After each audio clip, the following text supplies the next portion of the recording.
Bismillah, alhamdulillah, wa salatu wassalamu ala rasulillah. Welcome back. And this is, inshallah, our last segment for the night. And what a way for us to end this on a bang with a beautiful look into the cycling world. But to help us understand more on this is our brother Tebogo Shakir, the cyclist, Galagala, an auto technician and cycling enthusiast who has dedicated his life to making urban cycling accessible and inclusive for all. MashaAllah, tabarakallah. Assalamu alaikum wa rahmatullahi, and welcome to the show.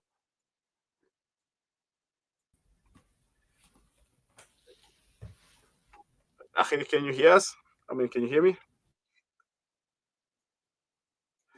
We're just having some network problems. Subhanallah. Let's see if we can try and get him back, inshallah. So just to carry on and give a short background on him. So our brother Tebogo is raised in Soweto, and his love for bicycles, for desire of positive social change, led him to co-found Biking Bandits, an urban cycling club, and Cycle Boutique, which is a business promoting cycling as a safe and sustainable mode of transportation, and can be found in what we call Maboneng, Johannesburg, inshallah ta'ala. Assalamu alaikum wa rahmatullahi. Welcome back. Can you hear me on your side?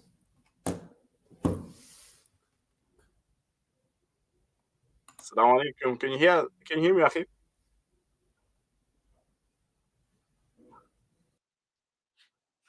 I think it's just having a few technical glitches there. Let's see if, inshallah, if we can try one more time, inshallah. No, Can you hear me? yeah, I can hear you now. Okay, khair, mashallah. Jazakallah khaira for joining us.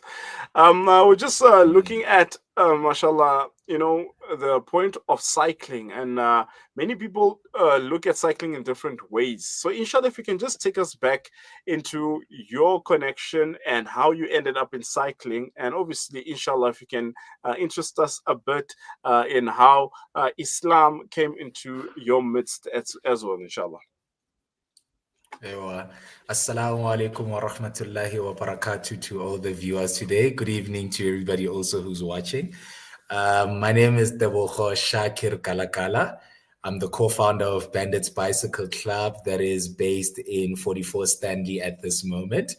To start off with, in terms of Islam, I reverted back to Islam in 2013, which obviously I was just out of high school. Just after my finals, and alhamdulillah, Allah subhanahu wa ta'ala chose this path for me, and being part of the deen of Allah subhanahu wa ta'ala has been an amazing journey for me. It has helped me to kind of like also find my path, which currently right now we can look into as cycling.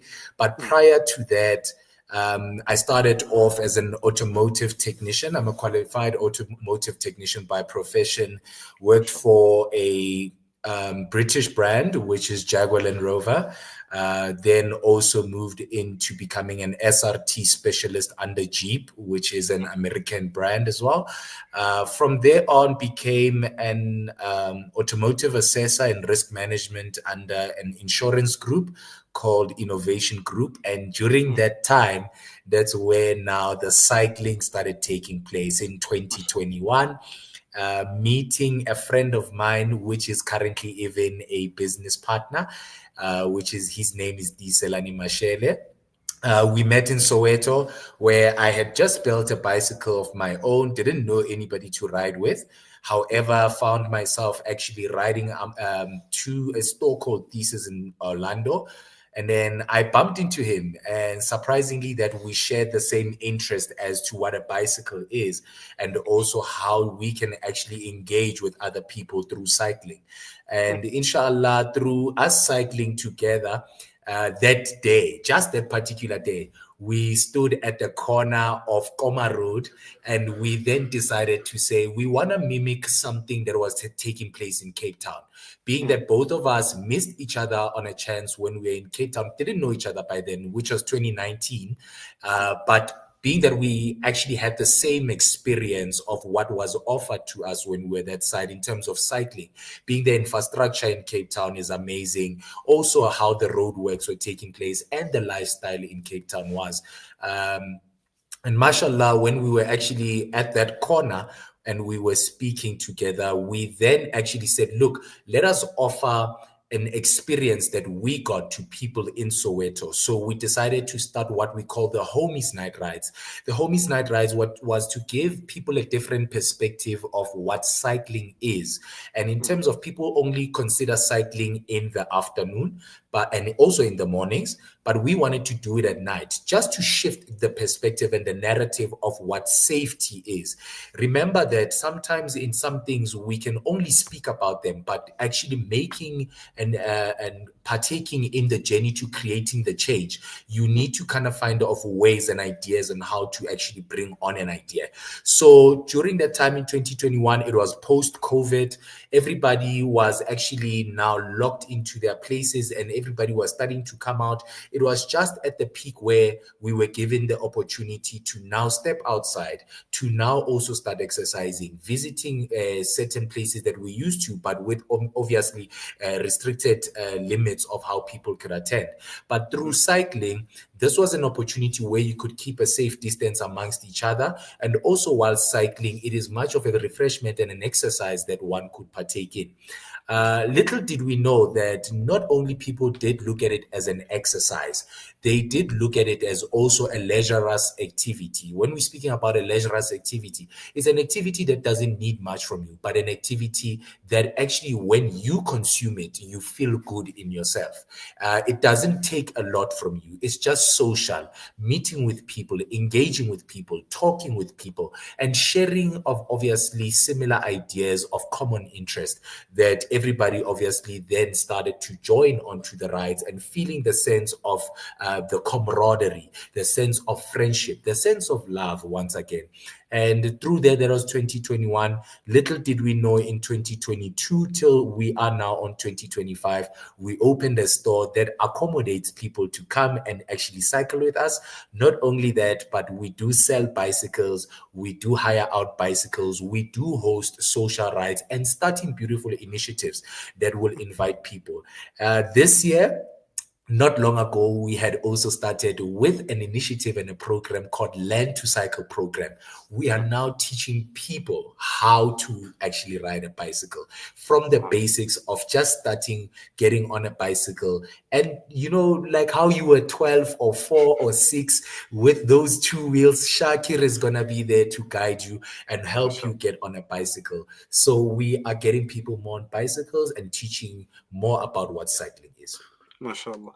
And you know, it's quite interesting touching on that last point of teaching people how to cycle. I was just Yes. reading in one article regarding psychology, and this is one of the things that people don't understand, that when certain stages are skipped in life, it tends to have a certain anchor on a person, and they feel, you know, many people will tell you that I feel stuck. And some people, apparently, it's because they didn't actually crawl in the development, and some people because they No. didn't learn how to cycle. It's as simple as that. There can be one mechanism that can push them into that corner. But subhanallah, and I saw some of the videos when you're teaching some of the people how to cycle. It was quite interesting, you know, like baby steps, Yes. like you said, take it from the scratch. And some friends of mine were also complaining that they never had a father figure to teach them how to cycle, Mm. subhanallah. And these things are, Mm. they go deep, subhanallah, you know, they go deep. Mm. And that's why we say, on your point of the social aspect of it, it's bigger than what people might see from outside. Being part of a group, being part of a club, it's not just about ride-alongs, etc., but it's actually about a bigger meaning that we have, especially us as the African No. community who believe in that concept of boto, ubuntu, you know, like having to Yes, take, yes. takes a village to raise a child, etc. So I'm fascinated about this so much that I've been actually saying to my wife for the past couple of months that I really need to take cycling. And my friend Abdul Salam, mashallah, who connected me to you, pushing me Yes. towards that corner as well. I don't know, since No, last year he's no. been telling me that I must contact you, I must contact you. I've been pushing it on the side for so long, but alhamdulillah, I think now I'll be, inshallah, ready to do so. Now, Beautifully, now, yeah. Bismillah, carry on. So I was just to say that, adding on points that you are mentioning, the beauty of it is how you meet people in a space that you never thought of. Mm, And in terms of speaking about the Learn to Cycle program, for me, I take it so dear into my heart because it is an opportunity for me to also practice and also share dawah. And what do I mean by that? You find people who are going through vulnerable stages, who are going vulnerable, situations in life, and them taking on cycling. They trying to find something that they can actually fall onto, or something that they can rely on to kind of like distress. So one thing that we don't speak about the most is that how therapeutic cycling is.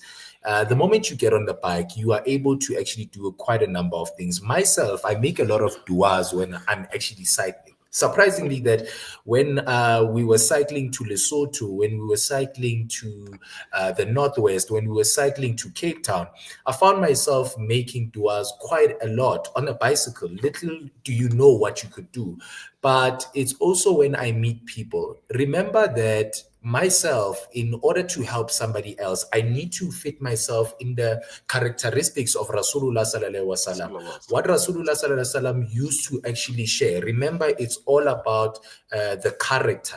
alaihi As soon as I can put my character to actually showcase to the next person of how I can help, how I bring the person closer, and as much as it goes that the shop itself is an establishment. Little did we actually notice that we always thought that the shop was a bicycle shop, Mm, but it's how in every engagement that we have with the people who come there, it's the stories that are shared, it's the information that we share, it's the advice that we share. And from my end, being Muslim, I make sure that in everything that I share, I try to actually pass dawah and explain to people how Islam has actually taken and made a huge impact into my life, and mm, how also for them to understand what Islam is, because we live in a diverse nation. And as we live in a diverse nation, it is of us as Muslims to pass the knowledge amongst those we live with, so that they can understand our ways of practices as Muslims, and that we are able to do certain of similarity of things with them. Because you do meet somebody that you work with, and it is great sometimes to jump on a bike and people understanding that we need to take a break because Shakir has to make his salah. And by that so being, we do make a stop, and they do understand of such things. So it's not only about connecting as a community, but it's about educating the community. That's the very most impactful thing that we try to do as Bandits Bicycle Club.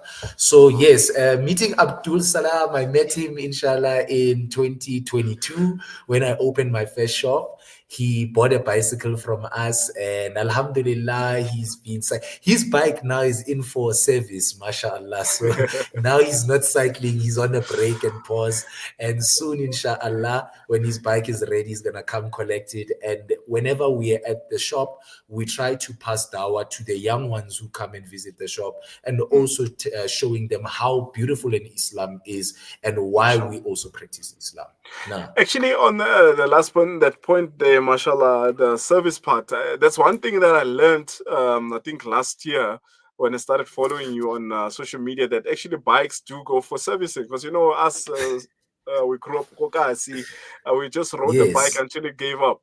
So this concept was quite interesting for me, that we actually have to take a bike for servicing. And in there, it got me doing some research on bikes, and I started learning the Mm, difference between the bikes. We just say the bike is a bike, but now I know that actually there's a road bike. There's actually the difference between that and a mountain bike. Mashallah. yes. And Akhi, so the one thing we try to teach at Bandits Bicycle Club, and by creating these accessible cycling destination or adventures, Mm, cycling in South Africa, unfortunately, is misunderstood. Let me not only mm, say South Africa, but around the world, because it is your Joburg 947 that's happening this Sunday, inshallah, Sunday, that the yeah. road closures are going to be there. Mm, There is less education that is given around those.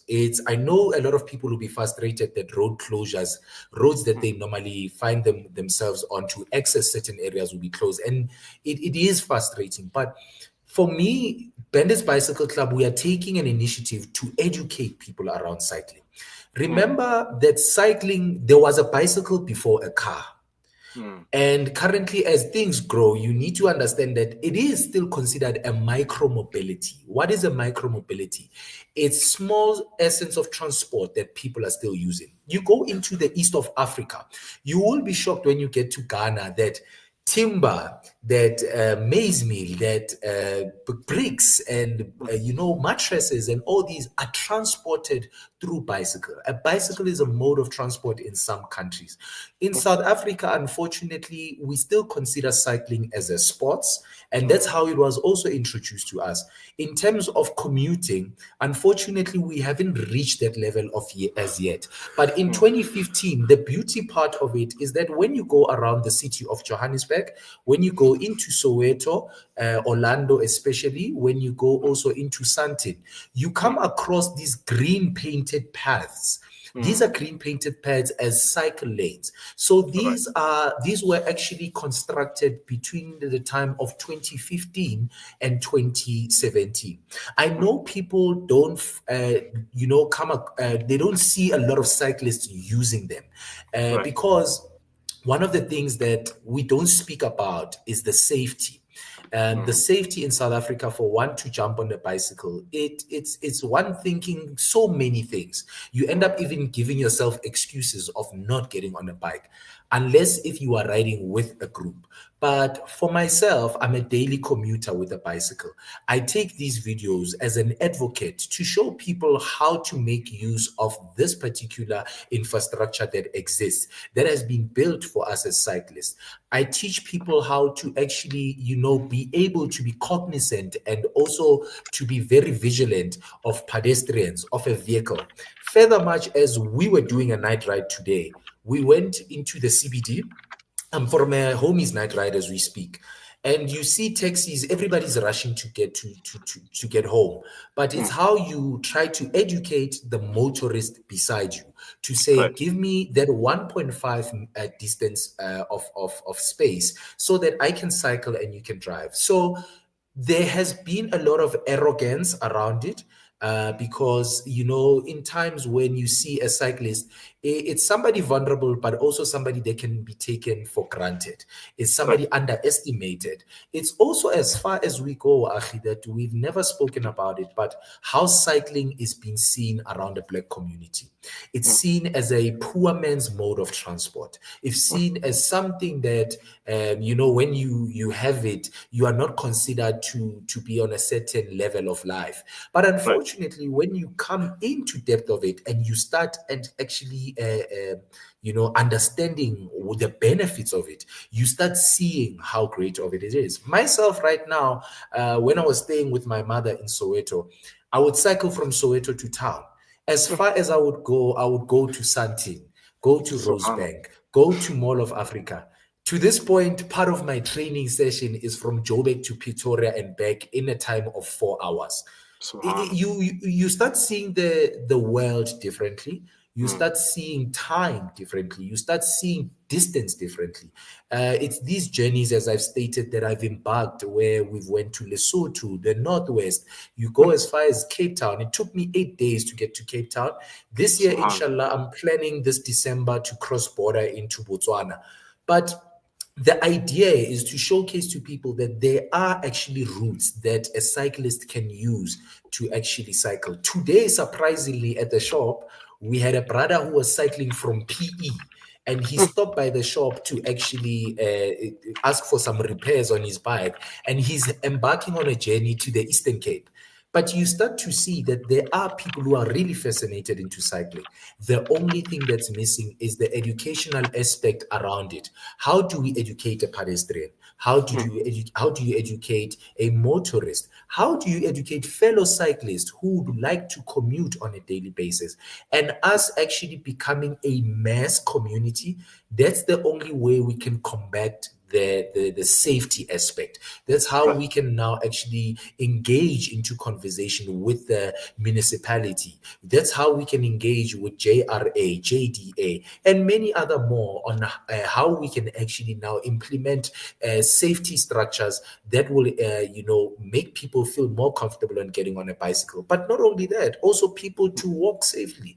The city itself is undergoing a huge decaying. You know, the city is decaying, but what we are seeing through this G20, they are trying to fix and actually fix the city in making sure of all these elements that have been implemented to be made use of, and also implementing the safety side of it so that people can feel safe in walking, cycling, driving, and further much more of their engagements within the city. So those are the things that we are actually trying to jump into whilst we actually doing the cycling journey, and also the cycling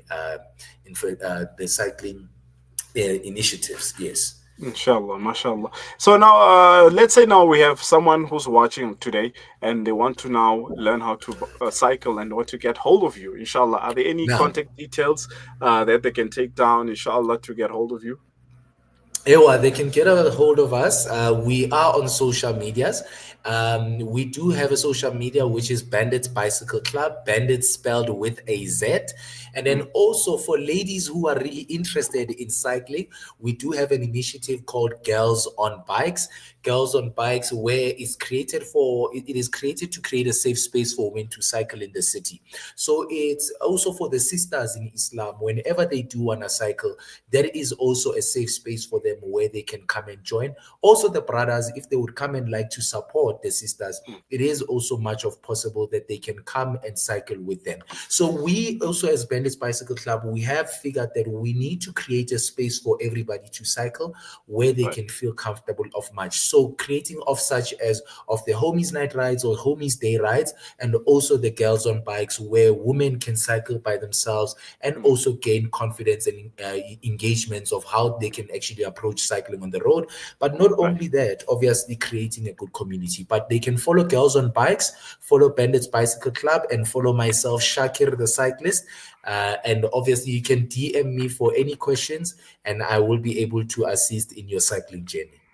Inshallah. Jazakumullah khaira for that. And it was really an inspirational point. Subhanallah, like I was saying before, that people don't understand how much you can actually learn from cycling and how much Now, intricacies there are there, which you can actually open you to a whole different world. Imagine I was just searching about a bicycle and I learned that you can actually service your bike. Now, subhanallah, almost about to buy a bike of my own, inshallah ta'ala. yes. I think I last had a bicycle about 15 years ago.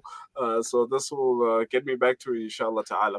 Really appreciate your time and loved speaking to you, and hope, inshallah, to have more interactions in the future, and how we can see through this dawah also being coming alive in the corpus of cycling itself. Jazakumullah khair, akhi, and really appreciate your time once again. Jazakallah khair, Moulana. Assalamu alaikum wa rahmatullahi wa Alaikum barakatuh. salam wa rahmatullahi wa barakatuh. Alhamdulillah. And that brings us to the end of the show tonight, mashallah. Alhamdulillah. It is always a blessing to have a platform whereby we can speak about such points and such topics, and not feel scared or shy or somewhat scared of being censored whatsoever. But Alhamdulillah, with Salam Media, humanitarian journalism is our number one priority, and we bring everything that has to do with the community and how we can uplift each other, inshallah ta'ala. And it's a Thursday evening once again, and we end with obviously the best of speeches that we can say after the Quran, sending durood upon the greatest of mankind, salawatullahi wa salamuhu alayh, making dua for brothers and sisters, Palestine, Syria, Congo, Sudan, subhanallah. Atrocities happening everywhere, Kashmir, Myanmar, not forgetting South Africa itself. We're at our doorsteps. We have our own problems and issues. So let's not forget all of those who are going through the hard times, inshallah ta'ala. So until we meet again, inshallah, next week, Thursday from 7 p.m. until 9 p.m., contentment of the heart in the first hour, focusing on the Quran, and call to guidance, where we focus on dawah and everything that has to do with dawah. And inshallah, this weekend, once again, just to remind people, on tomorrow night, it's in Houghton. Whispers of the Heart, presented by AMA. And on Saturday, it's the Qira program in Randburg, inshallah ta'ala. And myself, inshallah, will be there. And have a beautiful Jumu'ah. And until we meet again, inshallah, assalamu alaikum wa rahmatullahi wa barakatuh.